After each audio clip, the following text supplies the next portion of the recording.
ಇತ್ತೀಚಿನ ಸಂಚಿಕೆಗಳನ್ನು ಜಾಹೀರಾತಿನ ಕಿರಿಕಿರಿ ಇಲ್ಲದೆ ನೋಡಿ.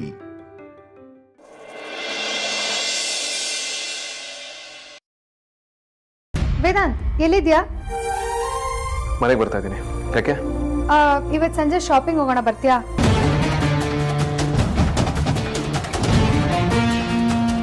ಹೋಗೋಣ. ಅದಕ್ಕೂ ಮುಂಚೆ ನನ್ನ ಮನೇಲಿ ಇಂಪಾರ್ಟೆಂಟ್ ಕೆಲಸ ಇದೆ, ಮುಗಿಸ್ಬಿಟ್ಟು ಹೋಗೋಣ. ಕೆಲ್ಸನಾ? ಏನ್ ಕೆಲ್ಸ? ಅಲ್ಲೇ ಬಂದು ಹೇಳ್ತೀನಿ, ಫೋನ್ ಇಡು. ಹಲೋ,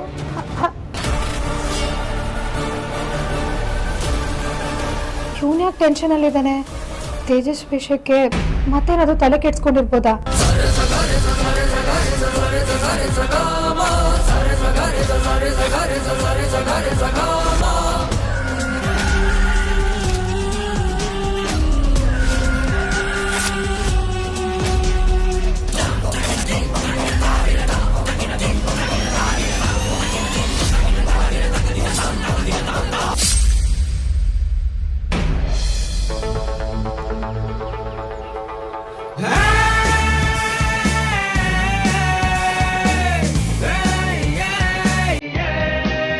ಅತ್ತೆ,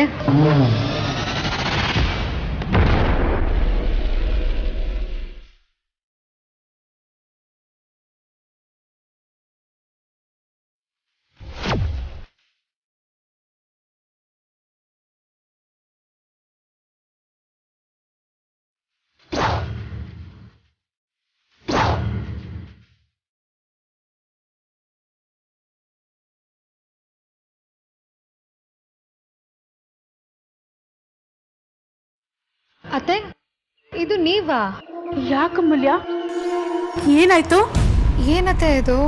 ನೀವು ಈ ಅವತಾರದಲ್ಲಿ ನೀವು ಈ ಥರ ಬಟ್ಟೆ ಹಾಕ್ಕೊಂಡಿರೋದನ್ನ ನಾನು ಇದೇ ಮೊದಲನೇ ಸತಿ ನೋಡ್ತಾ ಇರೋದು. ಇದಕ್ಕೂ ಮುಂಚೆ ನೀವು ಈ ಥರ ಬಟ್ಟೆ ಹಾಕ್ತಿರ್ಲಿಲ್ಲ ಅಲ್ವಾ ಅತ್ತೆ?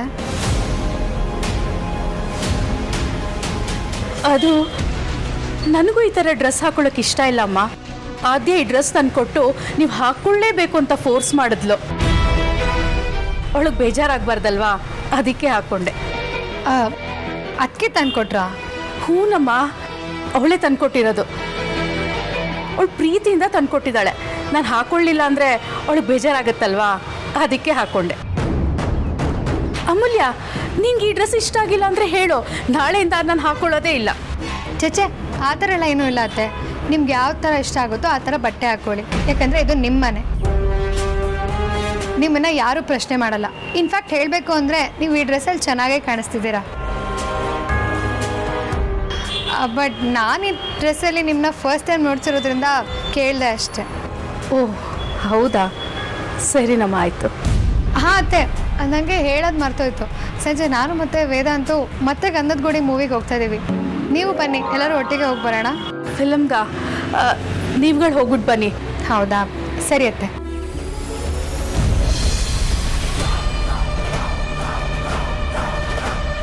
ಹಬ್ಬ, ಯಾರನ್ನು ಬೇಕಾದರೂ ಏಮಾರಿಸ್ಬೋದು, ಆದರೆ ಇವಳನ್ನು ಮಾತ್ರ ಏಮಾರ್ಸೋಕ್ಕಾಗಲ್ಲ.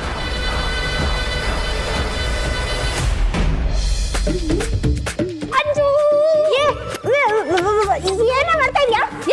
ನಾಚಿಕೆ ಆಗಲ್ಲ ನಿಂಗೆ ಮುತ್ಕೊಡಕ್ಕೆ? ಇತ್ತೀಚೆಗೆ ನಿಂಗೆ ಯಾಕೋ ಓವರ್ ಆಯ್ತು ಕಣೆ. ತಡಿ, ಈಗಲೇ ಅಮ್ಮಂಗೆ ಹೇಳಿ ನಿಂಗೊಂದು ಮದುವೆ ಫಿಕ್ಸ್ ಮಾಡಿಸ್ಬಿಡ್ತೀನಿ. ಮುತ್ಕೊಟ್ಟಿದ್ದಕ್ಕೆ ಮಾರುತ್ತ ಮಾತಾಡ್ತೀಯ, ತೆಗೆದ್ ಬಿಟ್ಟ ಅಂದ್ರೆ ಅದೇ ಕಣೆ. ಯಾಕೆ ಅಂತ ಅಷ್ಟೊಂದು ಆಸೆ ಇದ್ರೆ ನಿನ್ ಹುಡುಗ ರಾಜಣ್ಣ ಇದಾರಲ್ಲ, ಅವ್ರಿಗೆ ಕೊಡು. ನಾನು ಆಲ್ರೆಡಿ ಕೊಟ್ಟಾಗಿದೆ, ಬ್ಯಾಲೆನ್ಸ್ ಇರೋದು ನಿಂಗೆ ಕೊಡ್ತಿದ್ದೆ ಅಷ್ಟೇ. ಅಂದ್ರೆ ನೀನ್ ರಾಜಣ್ಣ ನೋಡ್ಕೊಂಡ್ ಬರಕ್ ಹೋಗಿದ್ಯಾ? ಹೋಗಿದ್ರೆ ಫ್ಲೈಂಗ್ ಕಿಸ್ ಬಗ್ಗೆ ಮಾತಾಡ್ತಿದ್ನಾ? ಹೋಗಿರೋದಕ್ಕೆ ತಾನೆ ಬರೀ ಕಿಸ್ ಬಗ್ಗೆ ಮಾತಾಡ್ತಿರೋದು. ಇದಕ್ಕೇನ್ ಕಮ್ಮಿ ಇಲ್ಲ. ಅದ್ ಸರಿ ಬಿಡು, ಈಗ ರಾಜಣ್ಣ ಹೇಗಿದ್ದಾರೆ? ಸ್ವಲ್ಪನಾದ್ರೂ ಇಂಪ್ರೂವ್ಮೆಂಟ್ ಆಗಿದಾರಾ ಅಥವಾ ಈಗಲೂ ಹಾಗೆ ಇದ್ದಾರಾ? ಇನ್ನೂ ಏನೂ ಇಂಪ್ರೂವ್ಮೆಂಟ್ ಆಗಿಲ್ಲ ಕಣೆ, ಹಾಗೆ ಇದ್ದಾನೆ.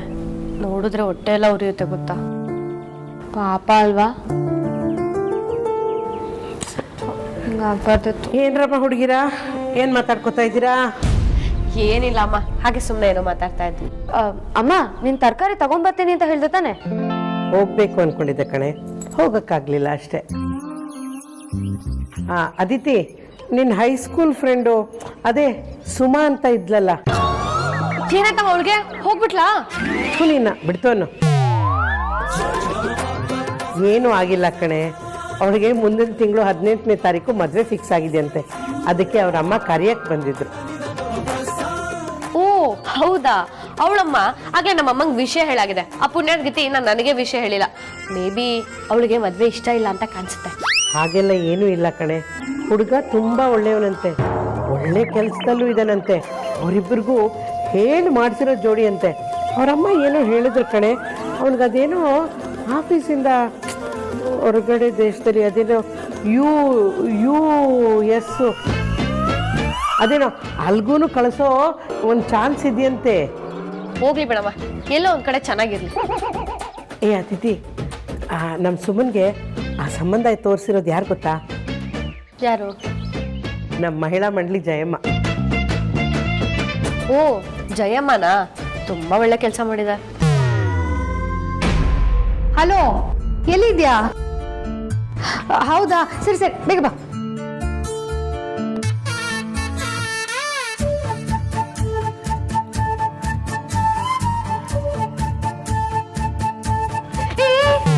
ನಿಂತ್ಕೊಂಡು ಕರೆಕ್ಟ್ ಟೈಮಿಗೆ ಬಂದಿದ್ಯಾ? ಬಾ, ಶಾಪಿಂಗ್ ಹೋಗೋಣ ಬಾ. ಅಮೂಲ್ಯ, ಒಂದು ನಿಮಿಷ. ಅಜ್ಜಿ ಎಲ್ಲಿದ್ದಾರೆ? ಅಜ್ಜಿ ಎಲ್ಲಿರ್ತಾರೆ? ರೂಮಲ್ಲಿ ರೆಸ್ಟ್ ಮಾಡ್ತಿರ್ತಾರೆ. ಬಾ, ನಾವು ಶಾಪಿಂಗ್ ಹೋಗ್ಬಿಟ್ಟು ಬಂದು ಮಾತಾಡೋದು. ಒಂದು 5 ನಿಮಿಷ ಅಮೂಲ್ಯ, ಆಮೇಲೆ ಹೋಗೋಣ. ನಾನು ಅಜ್ಜಿ ಹತ್ರ ಇಂಪಾರ್ಟೆಂಟ್ ವಿಷಯ ಮಾತಾಡಬೇಕು. ಅಲ್ಲ,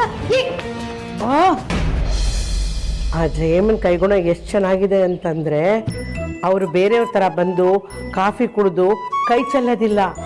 ಒಂದ್ಸಲ ಅವ್ರ ಸಂಬಂಧ ಹುಡುಕಿದ್ರು ಅಂದರೆ ಮದುವೆ ಆಯಿತು ಅಂತಲೇ ಅರ್ಥ. ಅಷ್ಟು ಒಳ್ಳೆ ಕೆಲಸ ಮಾಡಿದ್ದಾರೆ. ಎಷ್ಟೋ ಮದುವೆಗಳನ್ನ ಮಾಡಿಸಿದಾರಂತೆ.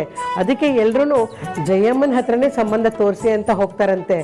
ಅಂಥದ್ರಲ್ಲಿ ಅವರು ನನ್ನ ಹತ್ರ ಬಂದು, ರೀ ನಿಮ್ಮ ಮಗಳಿಗೆ ಒಂದು ಗಂಡು ನೋಡ್ಲಾ ಅಂತ ಕೇಳಿದಾಗ ನನಗೆ ಎಷ್ಟು ಖುಷಿ ಆಯಿತು ಗೊತ್ತಾ. ಅವ್ರೇನಾದರೂ ಮನ್ಸು ಮಾಡಿದ್ರೆ ನಿನ್ಗೊಂದು ಒಳ್ಳೆ ಸಂಬಂಧನೇ ಹುಡುಕೊಡ್ತಾರೆ ಕಣೆ. ಸುತ್ತಿ ಬಳಸಿ ಅದನ್ನೇ ಮಾತಾಡಿದ್ರು ಅನ್ನೋ ಹಾಗೆ ನೀನ್ ಯಾಕಮ್ಮ ನನ್ನ ಮದ್ವೆ ವಿಷಯನೇ ಮಾತಾಡ್ತಿರ್ತೀಯ? ನೋಡು, ನನಗೆ ಈಗಲೇ ಮದ್ವೆ ಆಗೋದಕ್ಕೆ ಇಷ್ಟ ಇಲ್ಲ. ನೀನ್ ಪದೇ ಪದೇ ನನ್ನ ಮದ್ವೆ ವಿಷಯ ಎತ್ಬೇಡ ಅಷ್ಟೇ.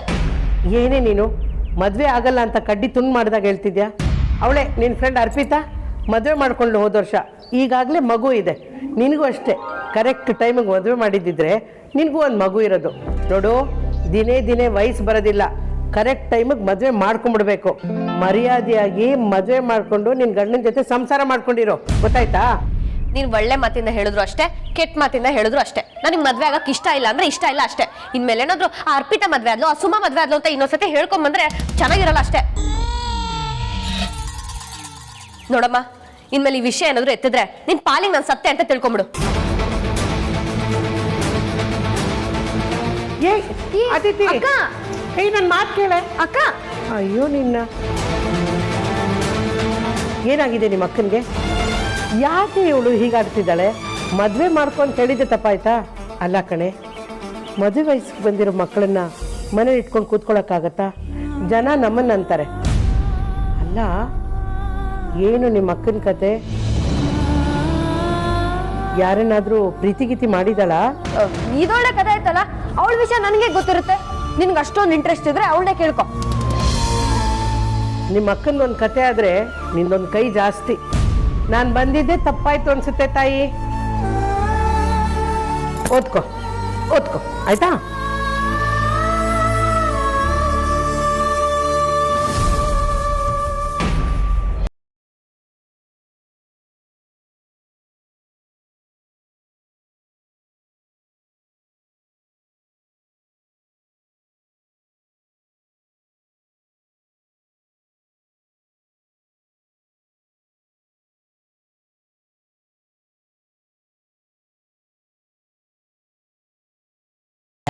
ಏನಾಯ್ತು?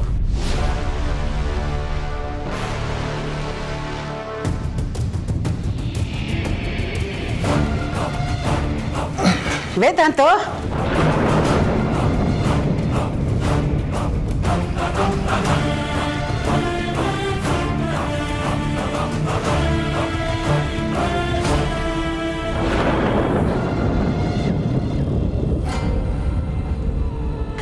ಯಾಕೋ ಮೊಮ್ಮಗನೇ, ನೀ ಬಂದಿದ್ದು ಹೇಗೆ ಗೊತ್ತಾಯ್ತು ನನಗೆ ಅಂತಲ್ಲ.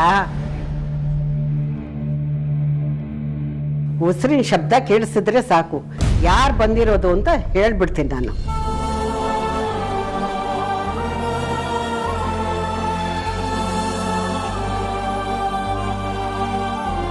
ದೇವರು ನನ್ನ ಕಣ್ಣು ಕಿತ್ಕೊಂಡಿರ್ಬೋದು, ಆದರೆ ಕಿವಿ ಮತ್ತೆ ಮನಸ್ಸು ಕಿತ್ಕೊಂಡಿಲ್ಲಪ್ಪ. ಸೂಪರ್ ಅಜ್ಜಿ, ನೀವು ಸಿಕ್ಕಾಪಟ್ಟೆ ಆಕ್ಟಿವ್ ಆಗಿದ್ದೀರಾ. ಅಂದಾಗೆ ಅಜ್ಜಿ, ನಾನು ನಿಮ್ಮ ಹತ್ರ ಒಂದು ವಿಷಯ ಕೇಳಬೇಕಿತ್ತು. ಓಹ್, ಲೆಟ್ರ್ ವಿಷಯ ತಾನೇ?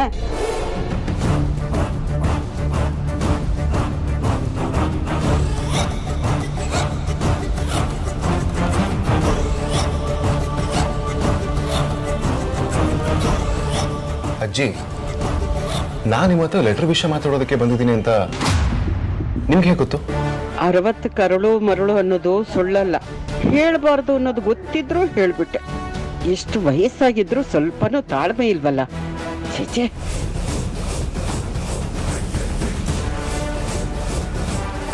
ಅದು ನೀನು ಲೆಟರ್ ವಿಷಯ ಅಂದಾಗಾಯ್ತು ಕಣೋ, ಅದಕ್ಕೆ ಕೇಳಿದೆ.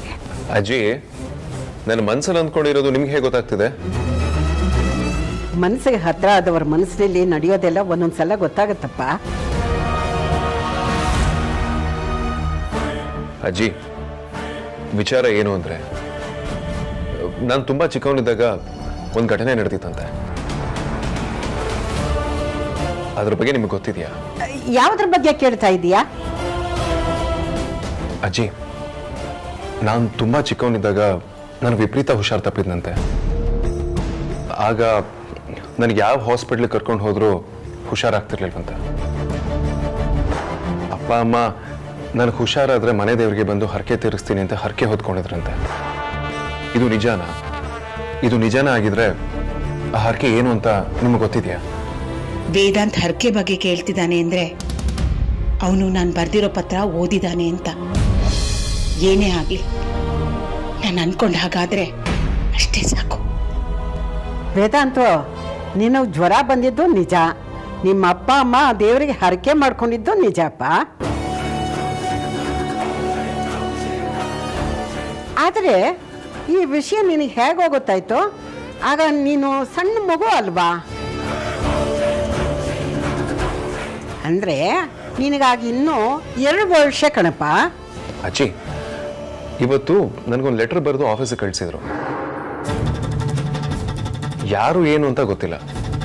ಲೆಟರಲ್ಲಿ ಮನೆಗೆ ಬಂದಿರೋ ವೈದೇಹಿ ಅಮ್ಮ ನಮ್ಮ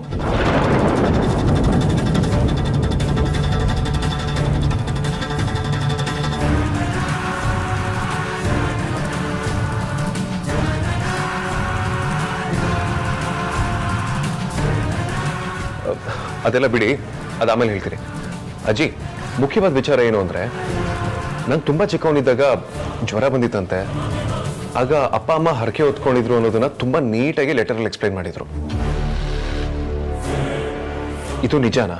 ಹೂನಪ್ಪ, ನಿಮ್ಮ ಅಪ್ಪ ಅಮ್ಮ ಇಬ್ರು ನಿನ್ನ ಎತ್ಕೊಂಡು ದೇವಸ್ಥಾನಕ್ಕೆ ಹೋಗಿ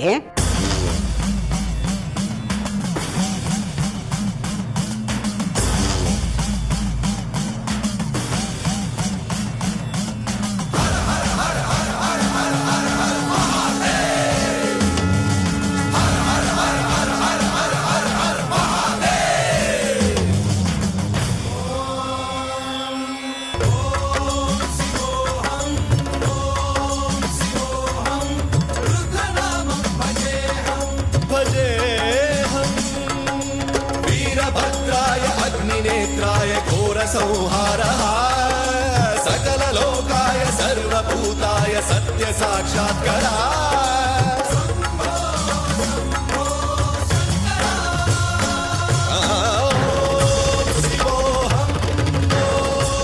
ಇಷ್ಟ ಹಳೆ ವಿಷಯನ ಈಗ ಯಾರು ಲೆಟರ್ ಬರೀತಾರೆ? ಒಂದು ಲೆಟರ್ಗೋಸ್ಕರ ವೇದಾಂತ್ ಯಾಕೆ ಇಷ್ಟೊಂದು ತಲೆ ಕೆಡಿಸ್ಕೊಂಡಿದ್ದಾನೆ? ಅಪ್ಪ ಅಮ್ಮನ ಪ್ರೀತಿ ಎಲ್ಲದಕ್ಕೂ ಮಿಗಿಲಾದದ್ದು ಅಂತ ಹಾಗಾಗಿ ಥರದ ಎಕ್ಸಾಂಪಲ್ಸ್ಗಳು ಸಿಗ್ತಾನೆ ಇರುತ್ತಲ್ವಾ ಅಜ್ಜಿ? ನಾನು ತುಂಬಾ ಲಕ್ಕಿ ಅಜ್ಜಿ. ಅಜ್ಜಿ, 1 ನಿಮಿಷ ಬಂದೇ ಇರಿ.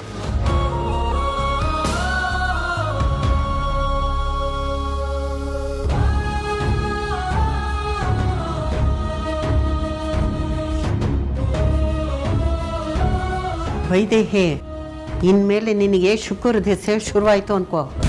ನಿನ್ನ ಮಗ ಆ ಹೆಂಗಸತ್ರ ಹೋಗ್ಬಿಟ್ಟು ಮಾತಾಡ್ತಾನೆ. ಅವಳು ಅವನ ಪ್ರಶ್ನೆಗೆ ಉತ್ತರ ಕೊಡಕ್ಕಾಗದೆ ಒದ್ದಾಡ್ಬಿಡ್ತಾಳೆ ನೋಡು. ಅಷ್ಟು ಸಾಕು, ವೇದಾಂತ್ಗೆ ವಿಷಯ ಏನು ಅಂತ ಅರ್ಥ ಆಗತ್ತೆ. ತಕ್ಷಣನೇ ಅವಳನ್ನ ಕುತ್ತಿಗೆ ಹಿಡಿದು ಮನೆಯಿಂದ ಆಚೆ ತಳ್ಳಿಬಿಡ್ತಾನೆ. ಏನಾದರೂ ಆಗಲಿ ಅವಳು ಕುತ್ತಿಗೆ ಹಿಡಿದು ಆಚೆ ತಳ್ಳಬೇಕು, ಆಗಲೇ ನನಗೆ ಖುಷಿ. ಆಗಲಿ ಮಾಡ್ಬೇಕು ಅವಳಿಗೆ. ಹಬ್ಬ ಪಾಪ ಏನು ಮೆರಿತಾ ಇದ್ದಾಳೆ ಬಂದು.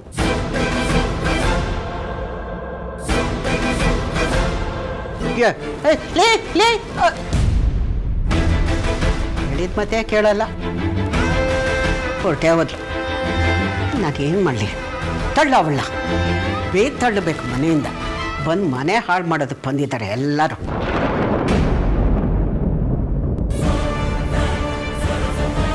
ಹಾಯ್ ಮಾ. ವೇದಾಂತ್, ಏನು ಪುಟ್ಟ ಇಷ್ಟು ಬೇಗ ಆಫೀಸಿಂದ ಬಂದುಬಿಟ್ಟಿದ್ಯಾ? ತುಂಬ ಕನ್ಫ್ಯೂಷನ್ಸ್ ಅಮ್ಮ. ನಿಮ್ಮ ಹತ್ರ ಮಾತಾಡಿದ್ರೆ ಬೆಟರ್ ಅನ್ನಿಸ್ತು, ಅದಕ್ಕೆ ಬಂದ್ಬಿಟ್ಟೆ. ಏನು ಪುಟ್ಟ ಹೀಗೆ ಕೇಳ್ತೀಯಾ? ನೀನು ಕೇಳಿದ್ರೆ ನಾನು ಹೇಳಲ್ಲ ಅಂತ ಹೇಳ್ತೀನಾ? ಹೇಳು, ಏನು ಕೇಳಬೇಕು? ಅಮ್ಮ, ನಾನು ತುಂಬ ಚಿಕ್ಕವನಾಗಿದ್ದಾಗ ನನಗೆ ಹುಷಾರು ತಪ್ಪಿತ್ತಂತೆ.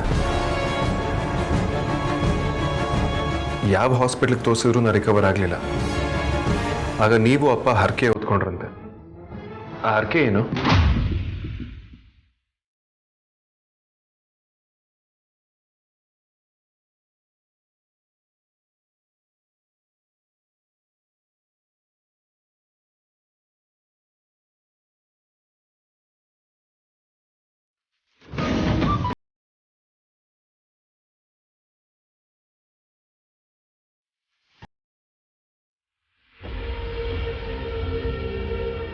ವೇದಾಂತ್, ಅದು ತುಂಬ ವರ್ಷ ಆಯ್ತಪ್ಪ.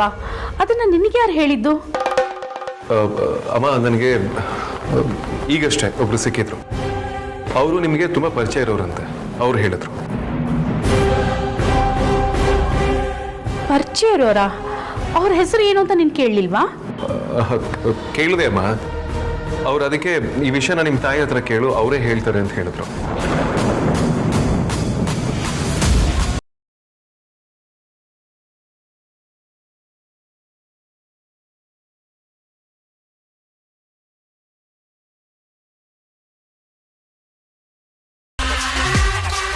ಹೋಗ್ಲಿ, ಏನು ಹರಕೆ ಮಾಡ್ಕೊಂಡಿದ್ವಿ ಅಂತನಾದರೂ ಹೇಳಿದ್ರಾ? ಅದನ್ನು ನಿಮ್ಮ ಹತ್ರನೇ ಕೇಳಿ, ನಿಮ್ಮಮ್ಮ ಎಲ್ಲ ಹೇಳ್ತಾರೆ ಅಂತ ಹೇಳಿದ್ರು.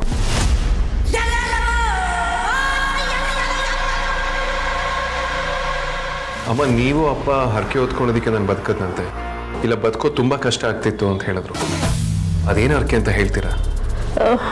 ವೇದಾಂತ್, ಅದೇನಾಯ್ತು ಅಂದರೆ ಅಕ್ಕ, ಮರ್ತ್ಬಿಟ್ಯಾ? ನೀನು ಬಾವ ಒಂದ್ಸಲ ಹೋಗ್ಬೇಕಾದ್ರೆ. ಅಮ್ಮ ಪ್ಲೀಸ್ ಅಮ್ಮ, ನೀವು ಸುಮ್ಮನೆ ಇರಿ. ನನಗೆ ಈ ವಿಷಯನ ಅಮ್ಮನ ಬೈಲ್ ಕೇಳೋದಕ್ಕೆ ಆಸೆ.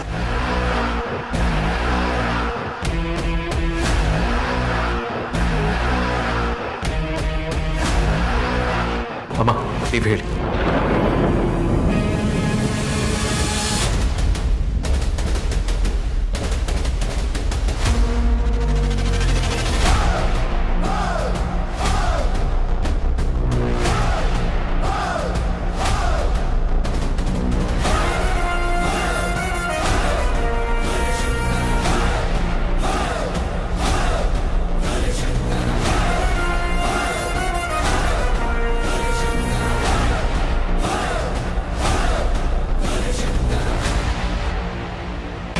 ಪ್ಲೀಸ್ ಹೇಳಿ.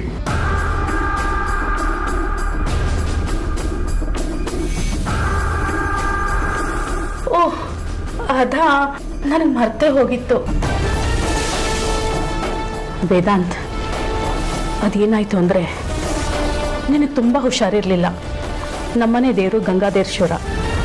ಆ ದೇವ್ರಿಗೆ ಹರಿಸ್ಕೊಂಡ್ರೆ ಎಲ್ಲ ಈಡೇರುತ್ತೆ ಅಂತ ನಮಗೆ ಗೊತ್ತಾಯಿತು. ನಾನು ನಿಮ್ಮಪ್ಪ ನಿನಗೆ ಹರಿಸ್ಕೊಂಡ್ವಿ.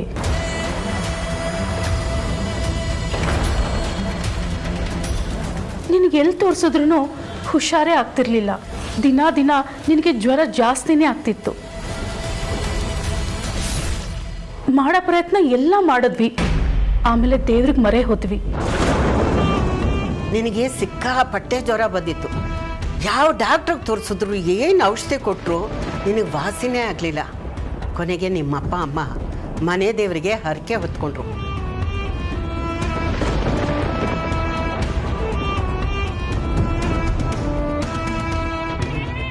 ಅಲ್ಲಿ ಭಕ್ತರು ಕೆಂಡಹಾಯ ಸಂಪ್ರದಾಯ ಇದೆ. ನಾನು ನಿಮ್ಮಪ್ಪ ನಿನ್ನ ಹೊತ್ಕೊಂಡು ನಿಂಗೆ ಜ್ವರ ಕಡಿಮೆ ಆದರೆ ಕೊಂಡ ಹಾಯ್ತೀವಿ ಅಂತ ಹರಕೆ ಹೊತ್ಕೊಂಡ್ವಿ. ನಿನಗೆ ಜ್ವರ ವಾಸಿ ಆದರೆ ನಿನ್ನ ಸನ್ನಿಧಿಗೆ ಬಂದು ಕೆಂಡ ಹಾಯ್ತೀವಿ ಅಂತ. ಹಾಗೆ ನಿಮ್ಮ ಅಪ್ಪ ಅಮ್ಮನೂ ನಿನ್ನನ್ನು ಎತ್ಕೊಂಡು ಕೆಂಡ ಹಾದ್ರು. ಆಗ ನಿನಗಿದ್ದಕ್ಕಿದ್ದಾಗೆ ಆರೋಗ್ಯ ಸರಿ ಹೋಗ್ಬಿಡ್ತು.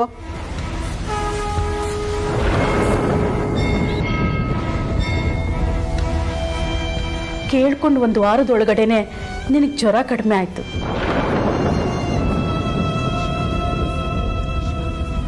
ಜ್ವರ ಕಡಿಮೆ ಆದಮೇಲೆ ನಿನ್ನನ್ನು ಎತ್ಕೊಂಡು ಹರಕೆ ತೀರಿಸಿದ್ವಿ. ಇದು ಲೋಕಲ್ ಪೇಪರಲ್ಲಿ ಸುದ್ದಿನೂ ಆಯಿತು. ಈ ಸುದ್ದಿ ಊರೆಲ್ಲ ಗೊತ್ತಾಯಿತು ಕಣೋ. ಆಮೇಲೆ ಪೇಪರ್ನಲ್ಲೆಲ್ಲ ಬಂತು ಗೊತ್ತಾ.